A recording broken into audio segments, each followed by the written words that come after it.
Chers participants au Forum de dialogue Sahel-Europe, chers amis, je suis heureux d'être aujourd'hui dans le cadre du Forum de dialogue Sahel-Europe.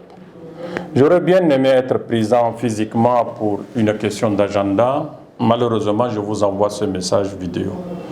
Je reviens juste de New York où j'ai participé au Conseil de sécurité des Nations Unies sur la situation sécuritaire et les activités de l'UNOAS dont j'ai la charge.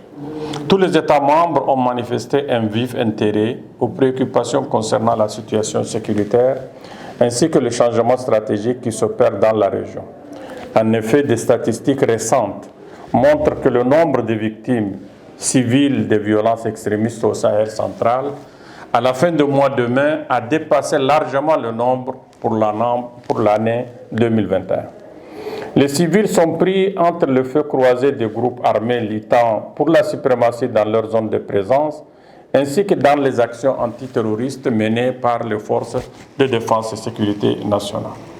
Les informations que nous recevons concernant les massacres des populations civiles innocentes et désarmées, y compris des femmes et des enfants, traduisent la tragédie qui se déroule en ce moment dans la région. Il n'est plus un secret pour personne que dans nombre de régions du Sahel, en particulier des groupes d'extrémistes armés et criminels, exploitent ces faiblesses exacerbées par des structures étatiques souvent inadéquates. Les promesses de ces criminels d'être des pourvoyeurs de protection, de justice et d'autres besoins humains trouvent souvent un terrain fertile parmi les populations vulnérables, principalement dans les périphéries. Comme dans d'autres parties du globe, le changement climatique amplifie et exacerbe les conflits existants dans un environnement déjà vulnérable à d'autres chocs. La poussée vers le sud de la violence extrémiste est devenue à partir d'incidents isolés une menace réelle dans les pays côtiers, poussant par exemple des pays comme le Togo à déclarer l'état d'urgence dans le nord. Les griefs évoqués ont fourni des prétextes pour justifier les changements anticonstitutionnels du gouvernement dans la région. Le Mali, la Guinée et le Burkina Faso sont désormais gouvernés par des militaires.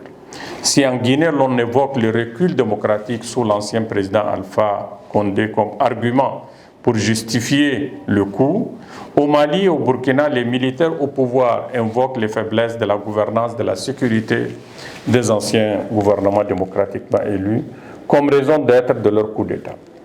Nous avons également assisté à des reconfigurations majeures dans les réponses sécuritaires, notamment dans le contexte de la reconfiguration de la présence militaire française et européenne dans la région. Dans le même temps, certains pays, notamment le Niger et le Burkina, redéfinissent leurs stratégies respectives de lutte contre le terrorisme, mettant en place des mécanismes de dialogue et de réconciliation au niveau national et local. Au niveau régional, je poursuis mon plaidoyer auprès de la CEDEAO et d'autres partenaires en faveur de l'initiative d'Accra afin d'anticiper et d'empêcher la propagation redoutée de l'instabilité vers les pays côtiers.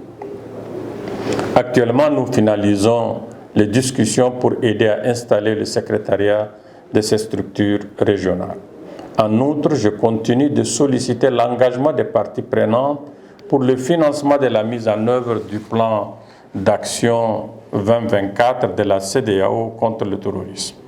Pour ce qui concerne le rôle de l'UNOAS, j'ai maintenu le contact avec les dirigeants de transition militaire, notamment au Burkina Faso et en Guinée, sur le principe du retour à l'ordre constitutionnel dans les délais les plus consensuels possibles et convenus avec la CEDEAO dans le cadre de chronogrammes d'action spécifiques à entreprendre pour mettre un terme à ces transitions. Notre dialogue continu a largement contribué au maintien des passerelles entre les autorités du Burkina et la CEDEAO. Je suis heureux que la CEDEAO et les militaires au Burkina et au Mali se soient entendus sur des délais raisonnables pour le retour à l'ordre constitutionnel. La nomination d'un nouveau médiateur pour la Guinée offre également une opportunité. La lutte contre l'insécurité passe nécessairement par une gouvernance démocratique et responsable, y compris la mise en place d'administrations décentralisées qui apportent des solutions et des services aux populations. L'UNOAS continuera d'utiliser tous ces leviers pour plaider en faveur des solutions transversales et holistiques dont la stratégie intégrée des Nations Unies pour le Sahel est un vecteur essentiel. Par ailleurs, mon bureau s'engage au niveau technique avec l'Union africaine dans le cadre d'un partenariat de soutien, entre autres, à l'initiative de la Grande Muraille Verte, un projet phare régional soutenant la biodiversité et l'agriculture tout en responsabilisant les communautés locales. Je vous remercie pour votre aimable attention et vous souhaite des discussions fructueuses.